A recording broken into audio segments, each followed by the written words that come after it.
اور یہ ٹریڈ معاہدہ سارا، اس میں ٹریڈ بھی ہے، بہت ساری چیزیں اس کے اندر کولیبریشنز بھی ہیں. اور ابھی آج کی صبح کی خبر یہ ہے کہ 19% ہمارے اوپر ٹیرف لگا ہے. ہماری جو پروڈکٹس پاکستان کی جائیں گی یو ایس میں تو ان پہ 19% ہوگا اور انڈیا کی پروڈکٹس پہ 25% ہوگا. تو اس سے ہوگا یہ کہ کمپیریٹیو جب مارکیٹ میں آتی ہیں پروڈکٹس آپ کی تو وہ ظاہر پرائس میں ہماری کمپیریٹیو پرائسنگ ہوگی اور پروڈکٹس پہ پاکستان کی زیادہ ہماری پروڈکٹس کی وہاں زیادہ ڈیمانڈ ہوگی کیونکہ دے ول بی چیپر. یہ تو انڈیا کو بہت آگ نہیں لگ گئی ہوگی اس بات. بالکل ایسا ہی ہے، انڈیا کی سے تو خبریں کوئی اچھی نہیں آ رہی ہیں. تو ہمیں جوائن کیا محمد اکمل صاحب نے جو کہ اکانومسٹ ہیں اور ہمیں بہتر طور پر بتائیں گے. اکمل صاحب بہت شکریہ، آپ نے وقت دیا ہمیں. سر سب سے پہلے کہے گا بھی 19% ہمارے اوپر ٹیرف لگ گیا اور جیسے میں نے کہا کہ کمپیریٹیو پرائسنگ ہماری اب ہوگی انٹرنیشنل مارکیٹ میں، تو اس کو ذرا ایلیبریٹ کیجئے، یہیں سے گفتگو کا آغاز کرتے ہیں. کتنا فائدہ مند ہے ہمارے لیے؟ دیکھیں آپ کے علم میں ہے کہ شروع میں تقریباً 3 مہینے پہلے جو ہے وہ ڈونلڈ ٹرمپ نے تمام دنیا کے اوپر جو ہے وہ ٹیرف عائد کر دیا تھا ریسیپروکل. جو انڈیا امریکہ کے ساتھ جو ہے وہ ان کا ٹریڈ ڈیفیسٹ تھا تو ان کے اوپر تقریباً ٹریڈ ڈیفیسٹ کا 50% جو ہے وہ اس نے ٹیرف عائد کیا تھا، جس کے نتیجے میں بہت ممالک کے اوپر ٹیرف لگ گیا تھا، جن میں پاکستان بھی تھا، انڈیا بھی تھا، بنگلہ دیش بھی تھا، چائنا، ویتنام، تمام کنٹریز کے اوپر تھا. پاکستان کا جو ہے وہ ٹیرف 29% تھا جو انیشلی انہوں نے رکھا تھا. اس کے علاوہ انڈیا کا جو ہے دیٹ واز 27%، بنگلہ دیش کا ہم سے بھی زیادہ تھا 47 کے اوپر تھا. ویتنام، جو ہمارے جو کمپیٹیٹرز ہیں ٹیکسٹائل پروڈکٹس میں، آپ یاد رکھیں پاکستان کی سب سے زیادہ جو پاکستان کی ایکسپورٹس ہیں امریکہ کو، وہ ٹیکسٹائل کی ایکسپورٹس ہیں. تو ہمارا جو ٹیکسٹائل کا جو شعبہ تھا اس کے لیے لوگ یہ کہہ رہے تھے کہ یہ بڑا دھچکا ہے. لیکن اب جو ہے وہ مقابلتاً جو دیگر ممالک کے ٹیرف اگر آپ دیکھیں تو وہ ہم سے بھی زیادہ ہیں، تو یہ ہمارے لیے ایک ایڈوانٹیج اور فائدے والی صورتحال اس وقت بھی ثابت ہوئی.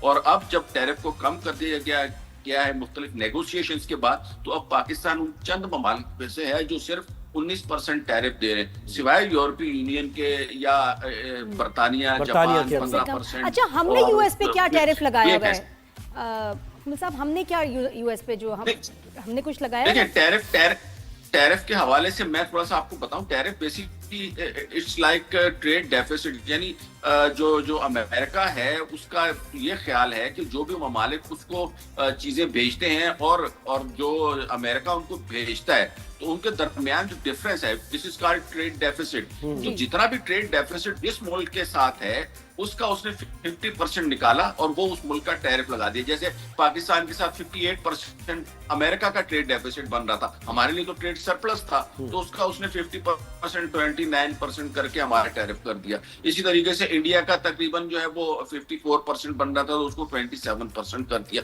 تو سو آن اس طریقے سے کیلکولیٹ کیا گیا تھا کہ یہ ٹیرف بنتا ہے اور اتنے ہم آپ کے اوپر ٹیکسز لگائیں گے جو چیزیں ہمیں آپ بھیجیں گے. لیکن پھر بھی میرا سوال وہی کہ ہم نے یو ایس پہ کتنا لگایا ہوا ہے ٹیکس کو کم کرنا ہے، جو ان کی مصنوعات ہیں اس پہ کتنا ہم نے کتنا وہاں ٹیکس لگایا ہوا ہے؟ کوئی پتہ آپ کو وہ کیا پرسنٹیج ہے؟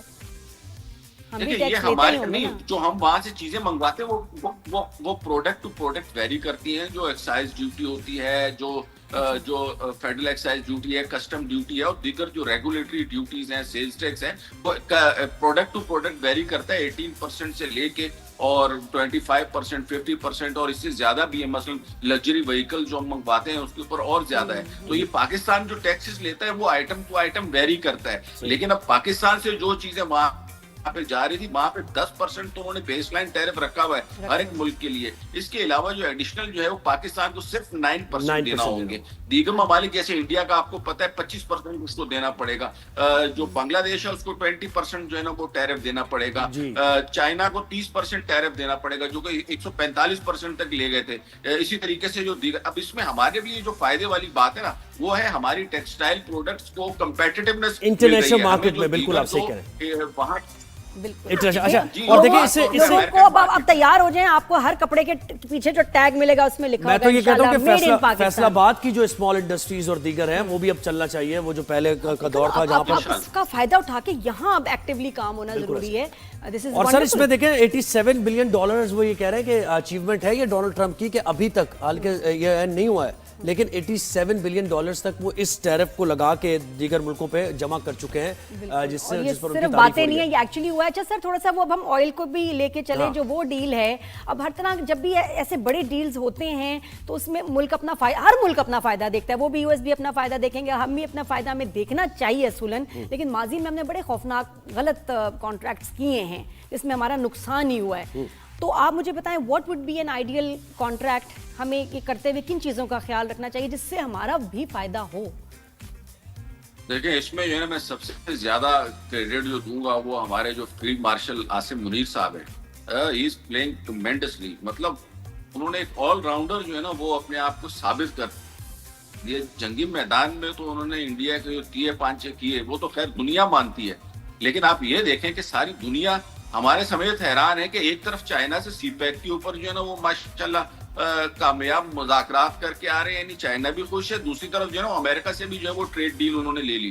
تو یہ مطلب آپ یہ دیکھیں کہ پہلے چائنا کہتا تھا کہ جی امریکہ سے جو ہے امریکہ سے آپ تھوڑی سی دوری اختیار کریں، امریکہ کہتا تھا چائنا سے دوری اختیار کریں. لیکن ماشاءاللہ انہوں نے اس بیلنس طریقے سے چلایا ہے کہ ہم چائنا کے ساتھ بھی پراپرلی چل رہے اور امریکہ بھی دیکھیں ہماری جو وہ تعریفوں کے پل باندھ رہے. ڈونلڈ ٹرمپ صاحب 27 مرتبہ پاکستان کو انڈیا کے مقابلے میں اونچا قرار دے چکے ہیں، اور انڈیا میں جو صف ماتم اس معاملے میں بچھی ہوئی ہے. آپ صرف ان کے جو آج کل اور یہ جو بیانات ہیں اور ان کے سیاسی اور وہ جو ان کے وہ جو مسخرے ٹائپ کے جو اینکرز انہوں نے رکھے ہیں اور جو وہ میجر گورو واری اور فلانا ڈمکانا، آپ صرف ان کی چیخیں سنیں تو یو ول انجوائے. تو اس طریقے سے ماشاءاللہ ہمارے جو چیف آف آرمی اسٹاف ہے موجودہ حکومت کی کولیبریشن سے، جس میں شہباز شریف صاحب ہیں. لیکن اصل سوال پھر وہی رہ گیا، سوال میرا آپ سے یہ تھا کہ جب ہم یہ آئل کے اوپر جب یہ بنے گا کانٹریکٹس بننے چاہیے کہ انہوں نے ہمارے جو ہیں آئل ریزروز جو ہیں اس میں کولیبریشن ہوگی US کی ہمارے ساتھ. پلیز اس کا جواب دیجیے گا کہ اس میں ایسے کیا شرائط ہماری طرف سے ہونی چاہیے؟ جی اونرشپ کس کی ہوگی، ہمارا نقصان نہیں ہونا چاہیے.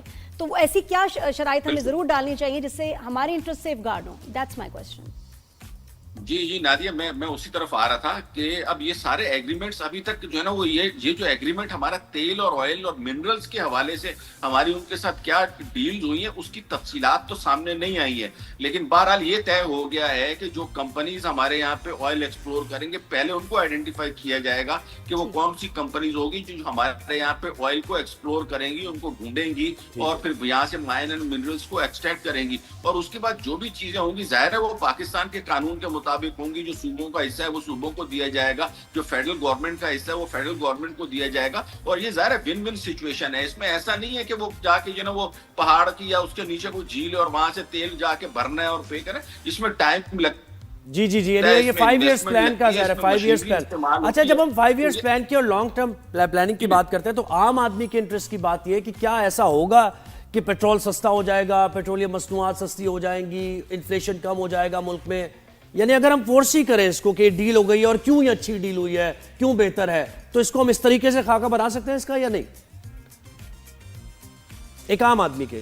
دیکھیں جو فوری طور پہ جو ہمیں ریلیف ملے گا نا وہ جی جو فوری طور پہ جو ہمیں ریلیف ملے گا نا وہ تو یہ کل سے جو ٹیرف نیا عائد کیا اس کی وجہ سے جو ہماری ایکسپورٹس میں اضافہ ہوگا، اور میرے خیال میں پاکستان کے ایکسپورٹرز کو اس سے فائدہ اٹھانا چاہیے. جہاں تک بات کرتے ہیں ہم یہ مائنز اینڈ منرلز کی آئل پروڈکشن کی، these are but long term plans, اور ان کے فوری طور کے اوپر اثرات ہمارے سامنے نہیں آئیں گے. It will take time 4 to 5 year minimum. اس کے بعد جا کے آپ کو ہمیں اس کے جو ہے نا وہ اثرات نظر آنا شروع ہو جائیں گے. لیکن ایک پازیٹیونیس جو کریٹ ہوتی ہے نا تو پھر لوگ پاکستان میں انویسٹ کریں گے. اس طرح کی چیزیں جو ہے وہ لانگ ٹرم پلاننگ جو اگر ہماری سامنے ہو سب کے، تو ٹریڈرز ہیں، بزنس کمیونٹی ہے یا دیگر جو بھی ہمارے جو اس میں اسٹیک ہولڈرز ہیں، ان سب کو آگے جب فیوچر نظر آ رہا ہوتا ہے نا کہ چیزیں اچھی طرف جا رہی ہیں تو وہ بڑی خوشی سے انویسٹمنٹ کرتے ہیں، بڑی خوشی سے پاکستان میں بزنس کرتے ہیں، جس کا آپ کو پچھلے ٹائم سے فقدان نظر آ رہا تھا. تو اب جو ہے وہ چیزیں پازیٹیونیس کی طرف جاتی ہوئی نظر آ رہی ہیں. مہنگائی میں نو ڈاؤٹ کہ وقتی طور کے اوپر بھی ہلکا سا ایک آیا ہے امپیکٹ. اس کی وجہ یہ ہے کہ لاسٹ ٹائم جو ہے نا وہ انفلیشن بہت ہی نیچے چلا گیا تھا، 0 کو بھی تقریباً ٹچ کر لیا تھا. تو اس کی وجہ سے ایک روٹین کا جو کرنچ اس میں آنا ہے 5% یا 6% کا وہ آنا ہے اور وہ آنا چاہیے.